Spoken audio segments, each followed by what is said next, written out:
আমার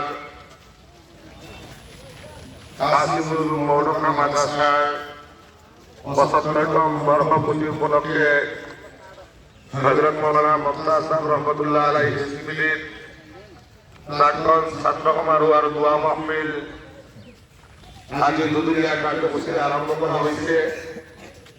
এই কার্যসূচীর দ্বিতীয় কার্যসূচী হয়েছে পতাকা উত্তোলন।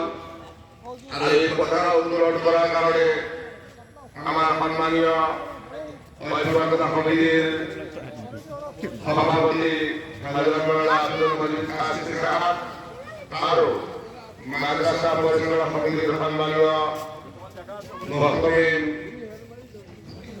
হযরত মাওলানা আব্দুল হাই কাসিম সাহেব, এই মাদ্রাসার সম্মানীয় প্রধান শিক্ষক হযরত মাওলানা ফয়জুর রহমান কাসিম সাহেব, আমার মাদ্রাসা পরিচালনা সমিতির সম্মানীয় উপসভাপতি মাস্টার মোস্তফা সাহেব।